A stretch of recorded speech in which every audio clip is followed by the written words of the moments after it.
Welcome to Studio 58A live here at the Jamaica Information Service, our discussion program coming to you live on Facebook. I'm your host, Vaughn Davis. Thank you to everyone joining us online wherever you are around the world. We do appreciate it. Thank you very much for your eyes. And like we have your attention, do us a favor now. Share this video with a friend or two or 5,000 so we can have a very lively discussion. And as you watch, remember to send in your questions and your comments so we can put them to our guest. Now, November is Adoption Awareness Month. And in honor of that, we are today going to be revisiting the adoption process in Jamaica so that persons locally and in the diaspora can know exactly what to do if they are interested in taking this step. Here today to help us shed some light on the process is Ms. Sanna Shae Simms, Adoption Officer with the Child Protection and Family Services Agency, CPFSA. Welcome, Sanna Shae. That's a tongue twister. You know, your parents did that on purpose. I blame them. It's their fault. All right. Welcome in. Welcome, Sanna Shae. Welcome to the program. All right. So talk to us about the role of the adoption unit within the Child Protection and Family Services Agency. What exactly do you guys, what is your mandate and how do you go about it? That's exactly. All right, everyone. Thank you for having me. So the CPFSA is really responsible for processing adoptions in Jamaica.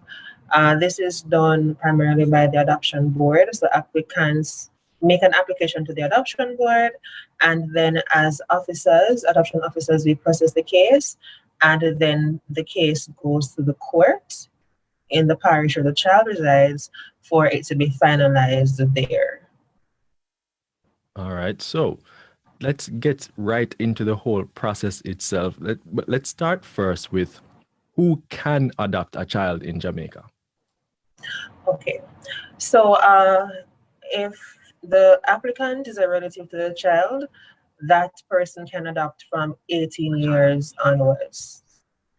However, those persons who are not related to the child must be at least 25 years old to pursue adoption in Jamaica.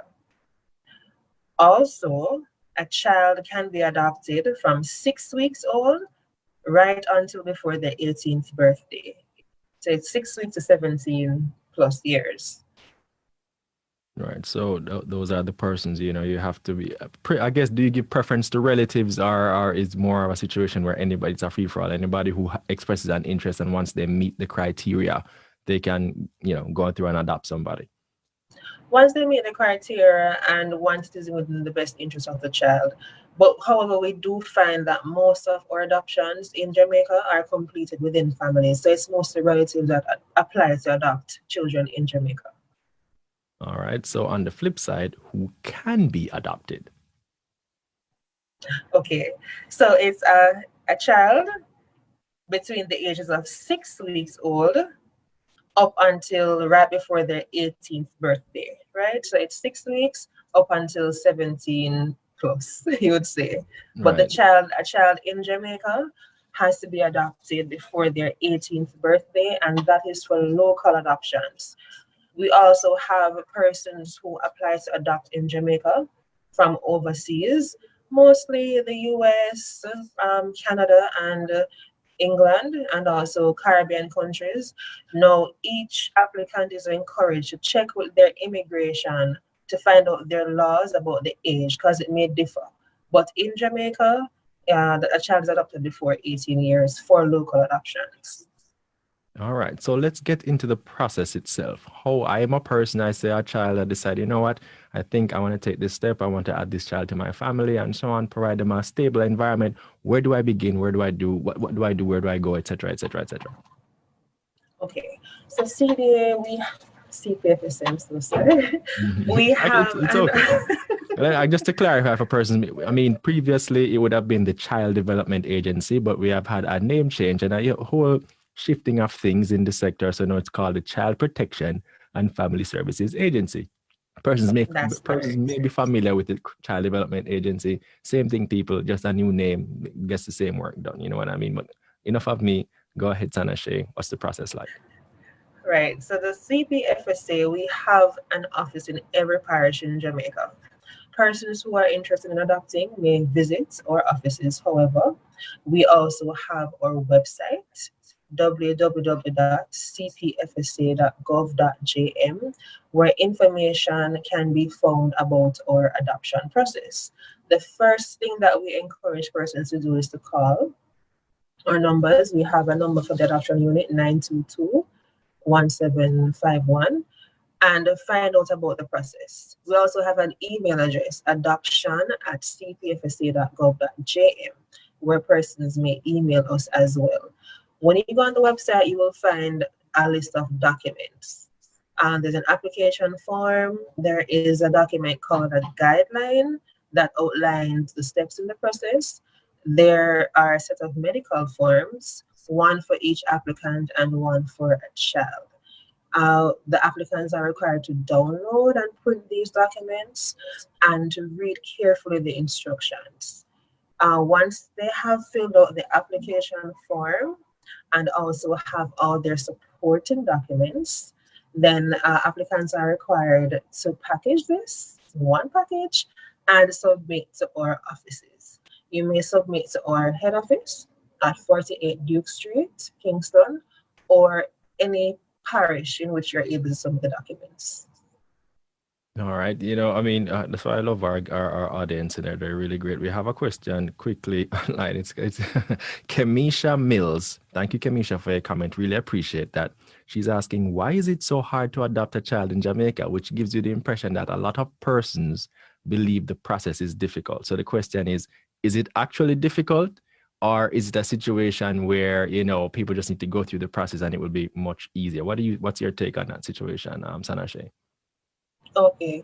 Well, we've had that a lot, to be honest, Vaughn, that persons who are not really aware of the process in Jamaica might say that it is difficult. And what we ask is that persons contact us, call us, and let us talk about it. Do remember that it is a process, right? And we're talking about a child, right? So it's really transferring a parent's rights to the adoptive parents. So it will take a process, and along the way there might be challenges, but it's something that we can work together with our applicants. Right. So if you do have a question about adoption, please contact us and let us see how best we can help you to move along with the process.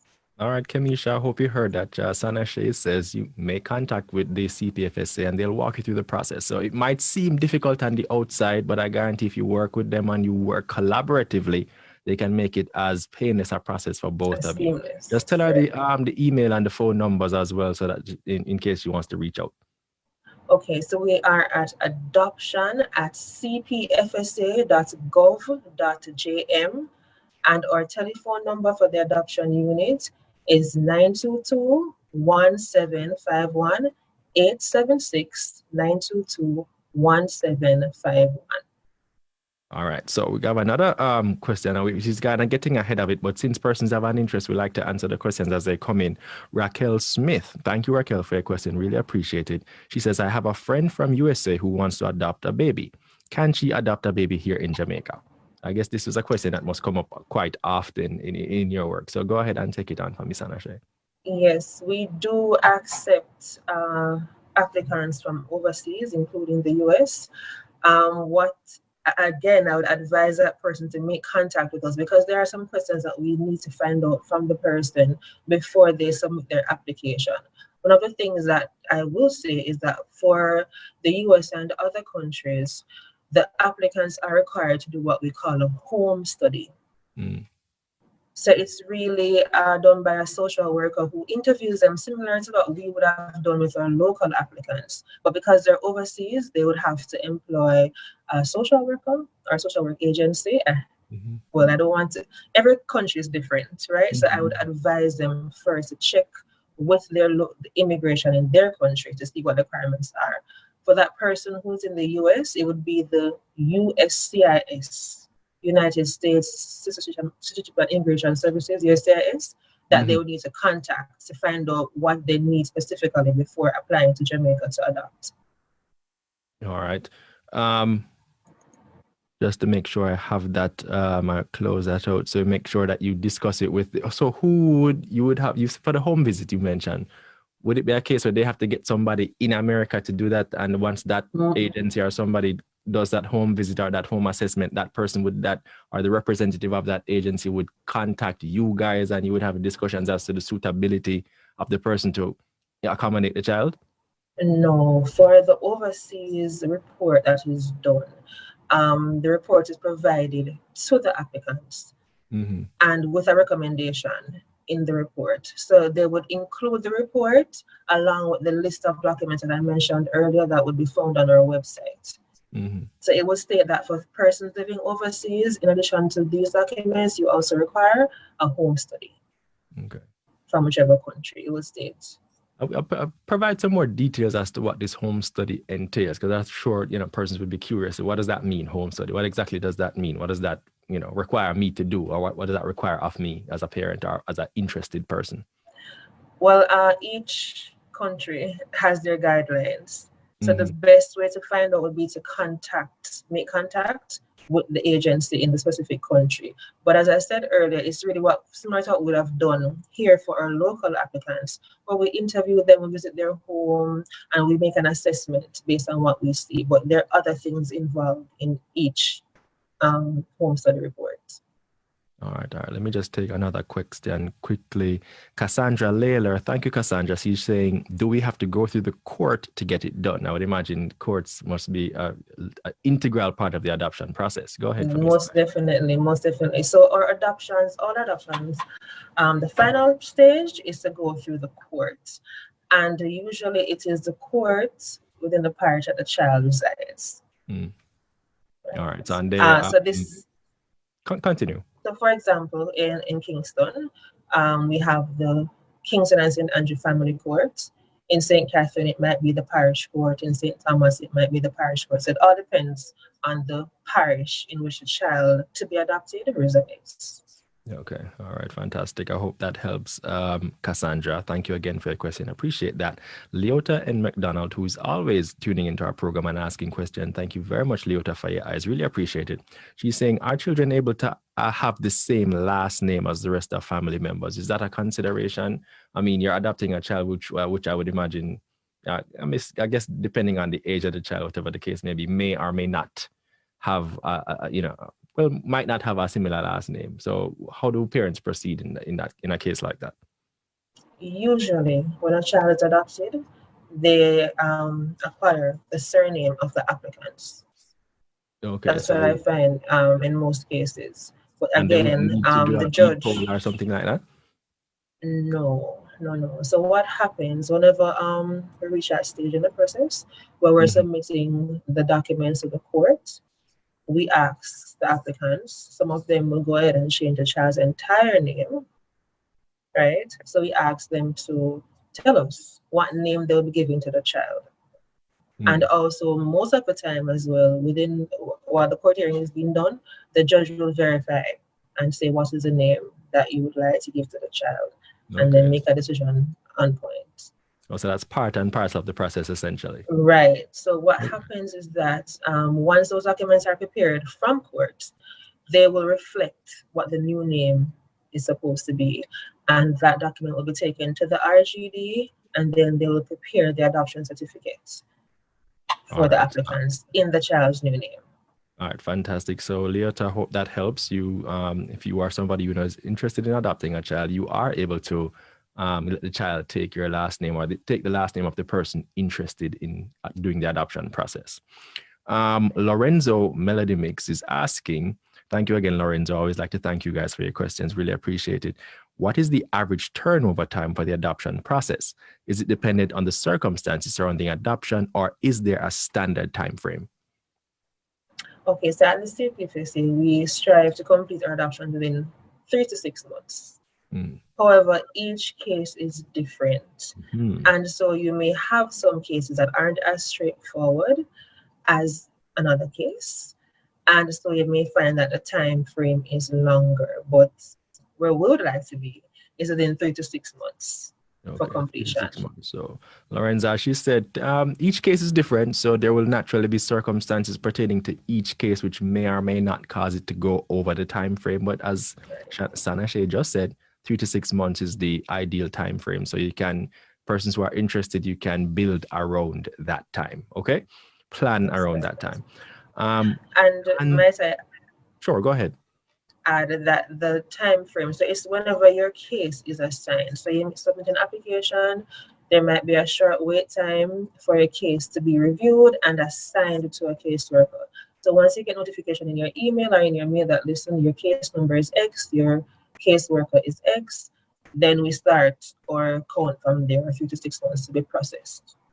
All right, fantastic. One more question from Antonelle A. Allen. Thank you, Antonelle. Appreciate your question. She's saying, if one wants to adopt, will one have to identify the child or children they wish to adopt, or is there a list of children in the system that they can choose or go through and select and so on? So I guess the question is, if I want to adopt, where do I go to find one if I don't necessarily know where one is readily? You know what I mean? How do I go about the process?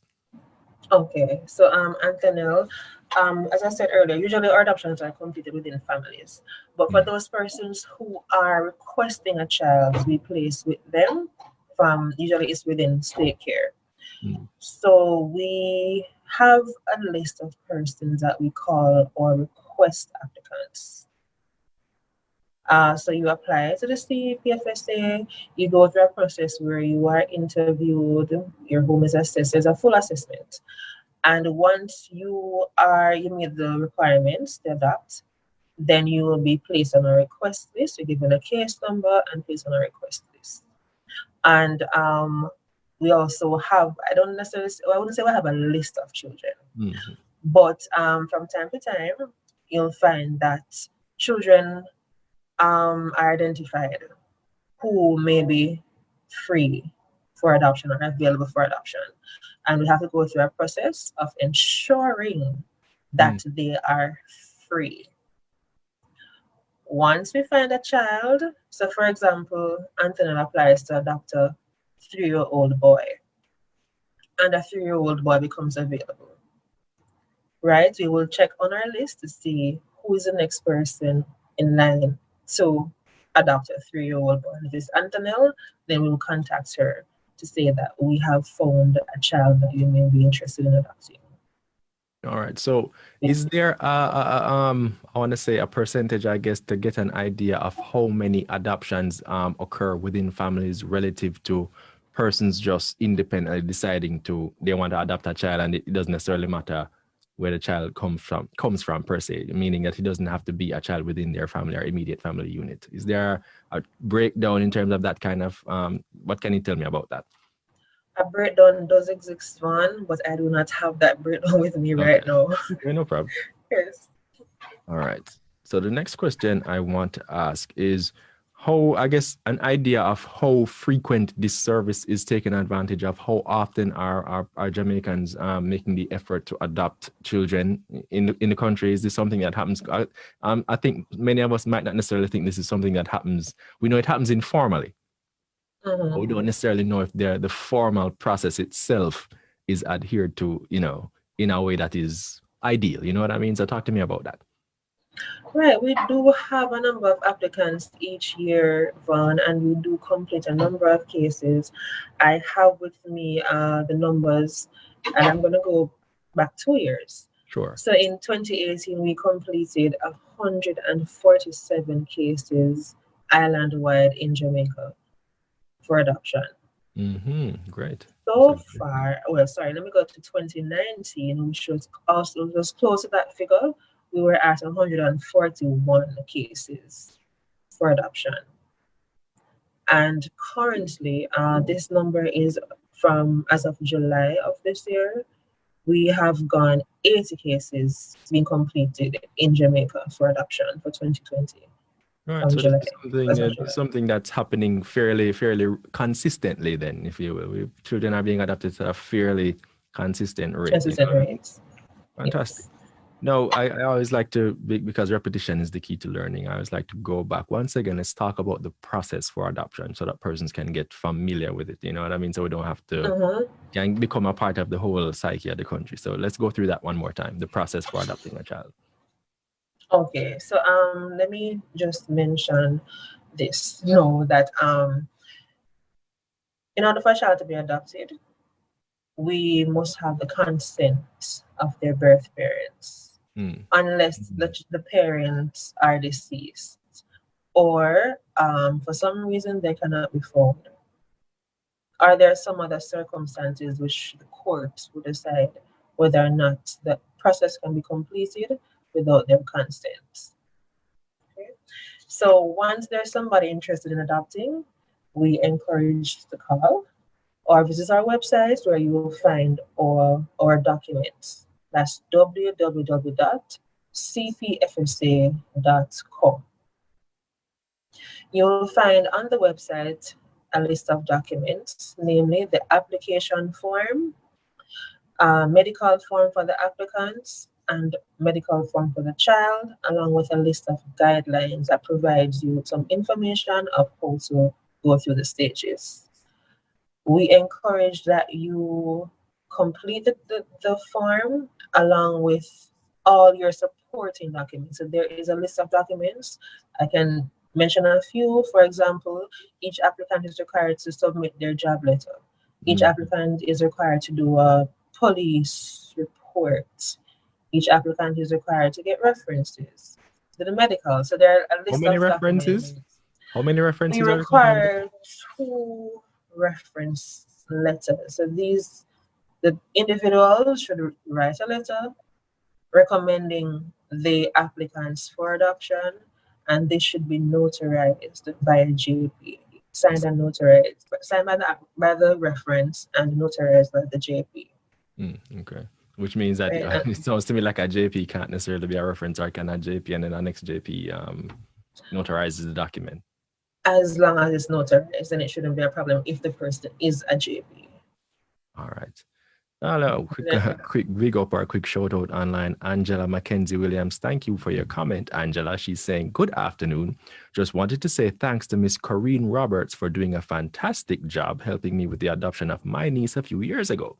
So if you're familiar with Corinne Roberts, yes. Sanna Shae, just pass that on to her. Let her know that people are appreciating the work that she's doing. I definitely will. She's my colleague. We work together, so I know her very well. I will let her know. A big her up, and I don't keep on the big to big her up. She's doing a good job. If clearly persons can take the time out and big her up, she must be doing a good work. So excellent. Right. Thank you on behalf of Corinne.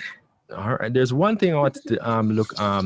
What constitutes relinquishing your rights as a parent versus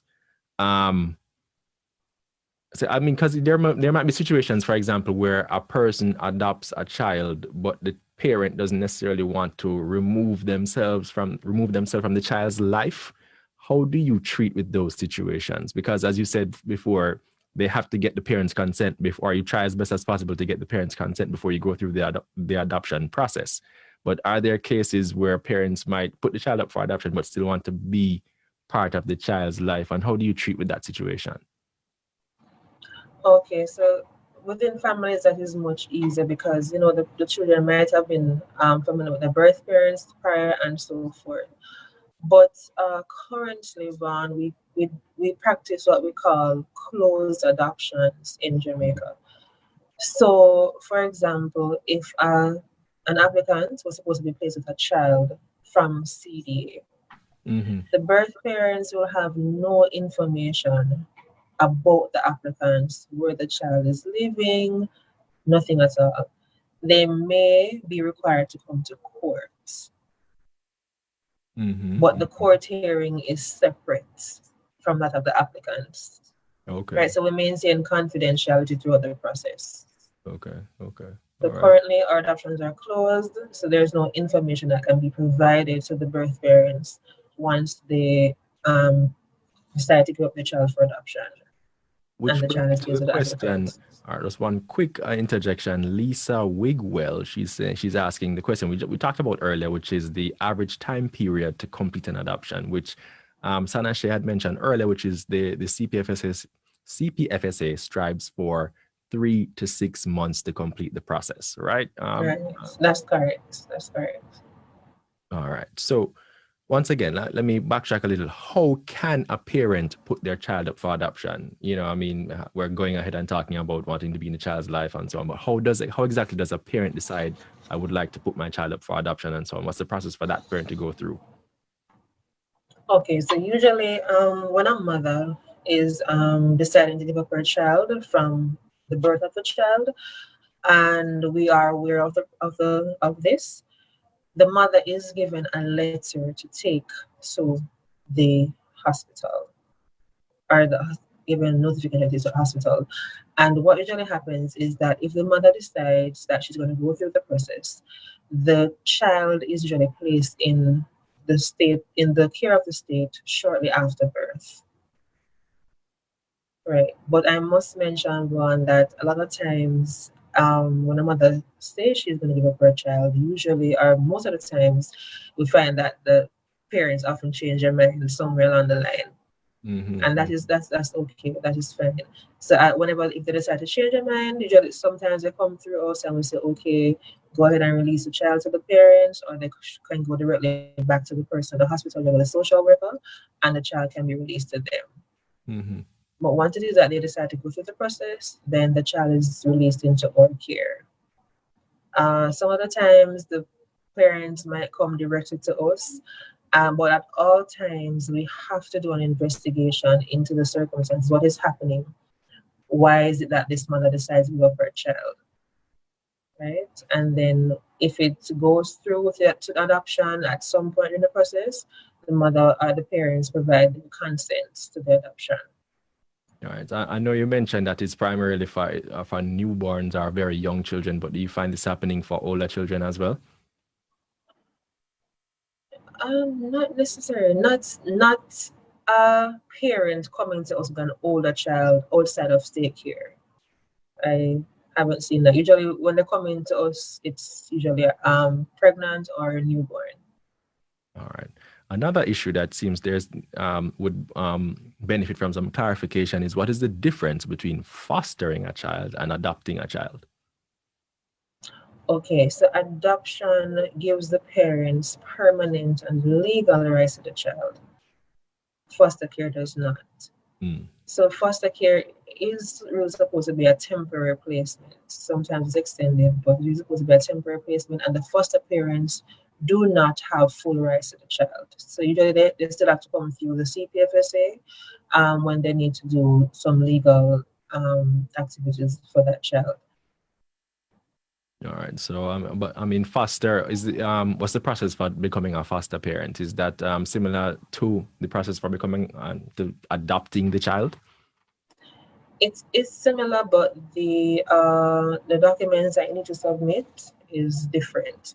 So the document is also located on our website. It's the foster care application form, and the applicants are required to submit two references and also a passport size photograph. All right. And once it is approved, then again, like adoption, the persons have to be interviewed, assessment, home assessment, and so on has to be done. And once the case is approved, then we'll match a child with them who's available to be fostered. All right. So, general tips for persons, for prospective adopters, persons interested. I mean, I think they would probably want to know also what do you guys look for? What are some of the things that would help them feel more comfortable as they go through the process to make sure that they can, do well and be successful? Okay, so we're saying to our prospective adoptive parents, those persons who are interested in adopting, we're saying to you that we're encouraging you to be prepared to change.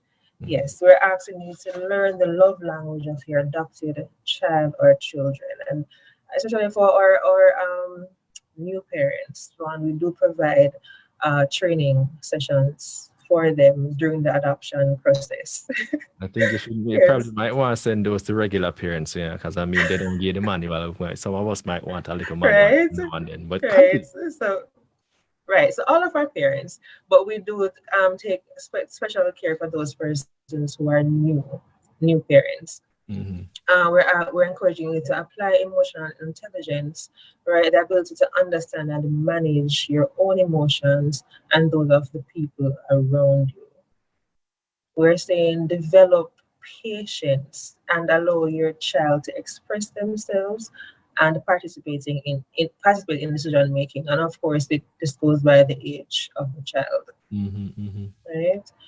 We're saying love your children, your child for who they are and not who you want them to be.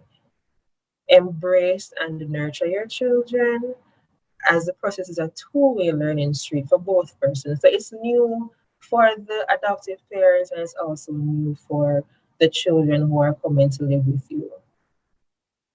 All right. Treasure every moment, as children are our greatest blessing. And of course, parents are saying to you, take time to care for yourself, but self-care is also important during the process. Absolutely. I believe you can't pour from an empty cup. So if you can't, you have to make time for yourself so that you will be in a position to, interact and grow and love and nurture your child in a healthy way. Because if you just be pouring out, eventually you go empty. Your cup will be empty. You're going to blow up at the child or something like that. And, we don't want that to happen. Definitely not. And something that you mentioned earlier about allowing the child to become, don't focus on making the child what you want the child to be. Just let the child grow and be what the child, to some extent wants to be. I remember somebody talking about the metaphor of a gardener and a flower, meaning that the flower is going to be the flower regardless. So all you can do is just provide the best kind of environment, the nurturing, the care, so that it can become the best version of whatever it's going to already become. And so I think parents can benefit from that bit of wisdom in the sense that, just allow your child to grow, support them, but remember that they're going to be what they're going to be, and you can't force them to be what you want them to be. It's just not going to work. Very much so. And if we think about our own selves in the process, Vaughn, and, probably what our parents wanted us to be and what we wanted to be, we can, take it into perspective.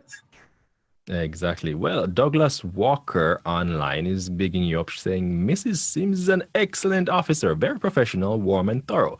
Good to see her again representing her agency on this platform. So you have an admirer, all right? So appreciate that. Thank you. All right. I also wanted to ask, yes, you in the notes I prepared or was looking through before we did this interview, you said that we see that a lot more girls are being adopted than boys. Can you talk to me about this and what's behind this? For some reason, Vaughn, it seems that a lot of persons believe that girls are easier to parent than boys. And I have two, believe me. There's no go so at all. Thank you, Vaughn. Thank you very much. So we have one witness, a very one witness, and I totally agree with you that this is a myth. So, but that is what most persons believe, and most of our applicants want girls. There's something about girls that most persons seem to be drawn to. All right. Well, people out there, if you are in our audience or in the hearing of our voices, don't just be biased towards the girls. The boys need your support just as much. Boys need love too, right? Exactly. And girls are no easier to parent than boys. I mean, there might be, you might think that way, but the boys definitely, and even if you think so, that means that the boys definitely need love and nurture and support. They're more in need of whatever persons who are interested in adopting have to bring. You know what I mean? It sounds to me like if you're interested, that means they already have a storehouse full of love and empathy and patience and all those things. Right. So channel some of that in the direction of our boys. They definitely need it. You know what I mean?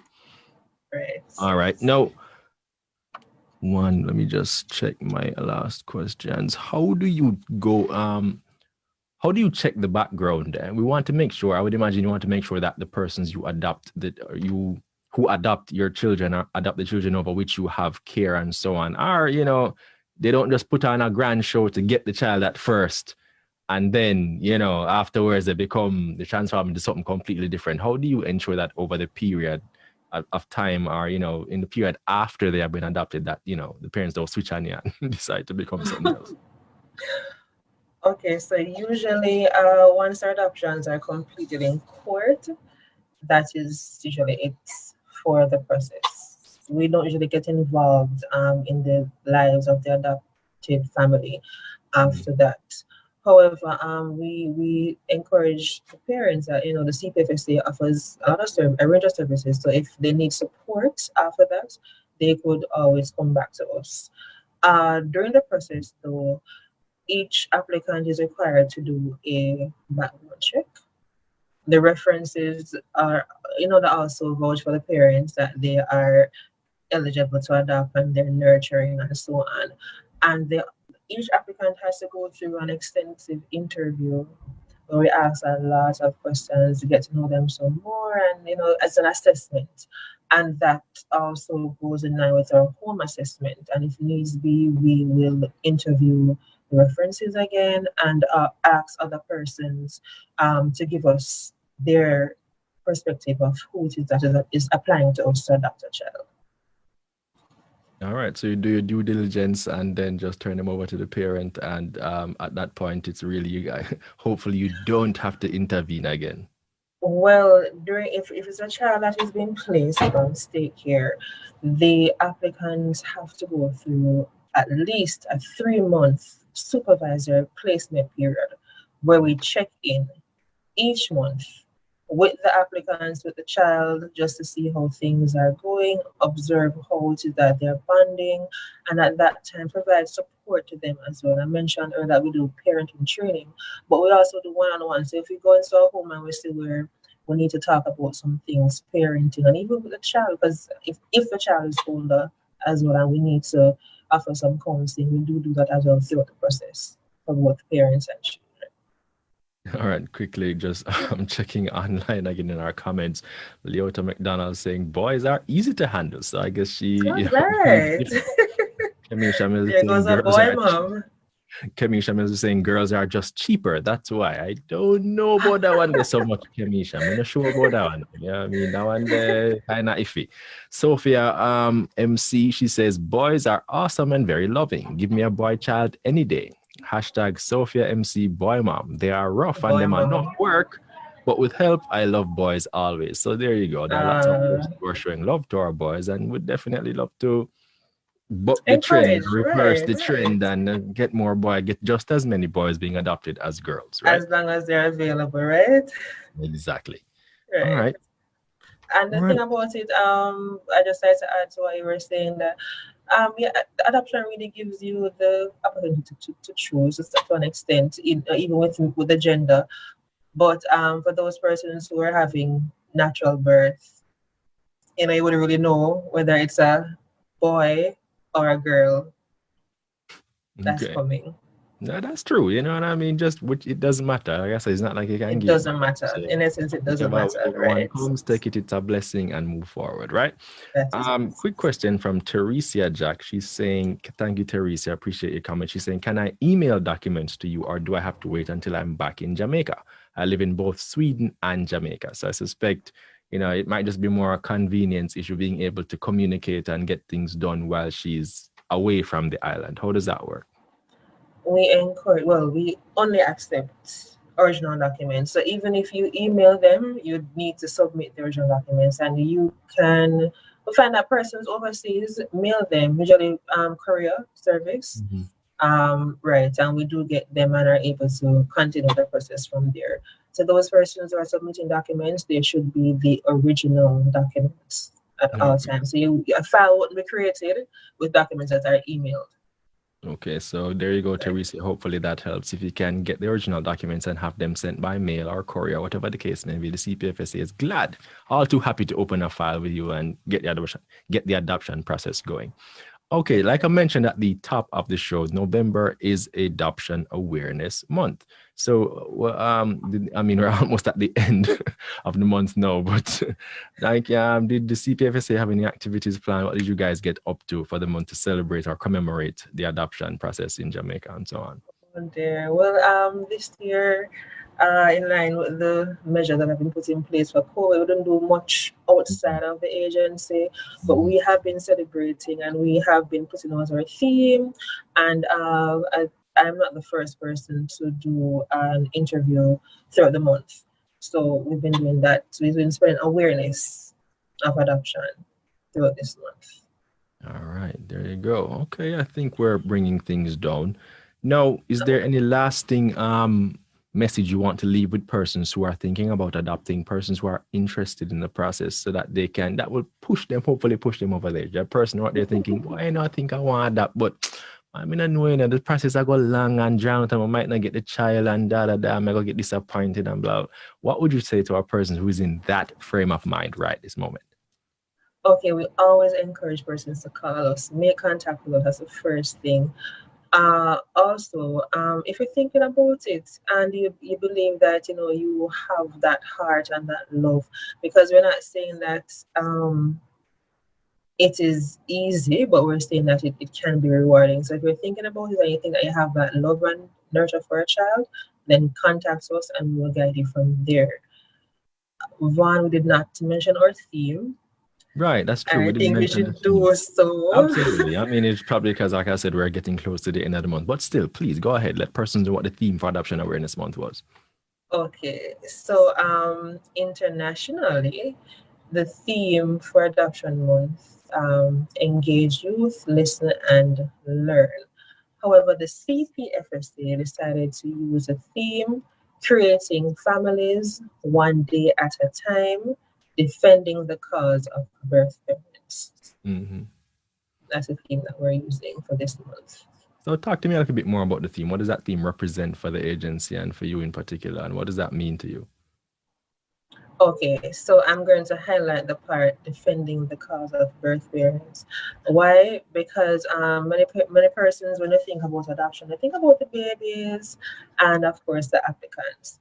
But I think sometimes we tend not to think about the birth parents. So we highlighted that theme because we want to say to the birth parents that we see you, we know you, we hear you. And we want to say to everybody that we're including them in the process. Remember, a child cannot be adopted usually without the birth parents' consent, unless they are deceased or their whereabouts are unknown, or for some other reason the court decides to go ahead without their consent. Right?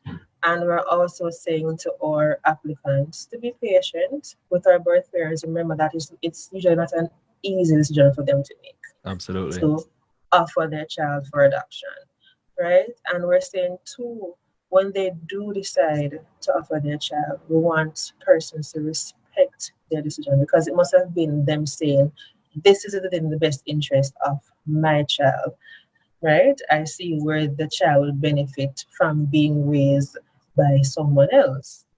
So we want persons to respect their decision, and we send the persons, and us break the stigma surrounding the parents who decide to give up their children for adoption.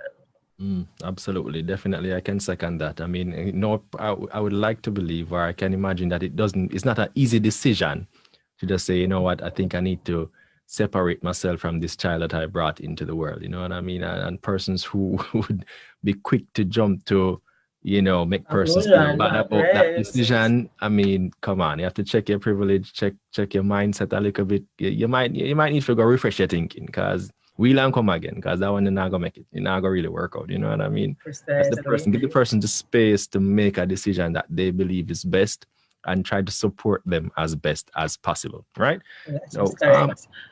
Couple One more more thing, questions. Vaughn, as it relates to this theme, you notice it said birth parents, and we're saying to our applicants and those listening that a child has a mother and a father. So oftentimes, persons who come in, they speak about the mother, the mother, the mother. That child has a father, and so we need to take into consideration this father's stance as well. What is he saying about his decision to offer his child for adoption?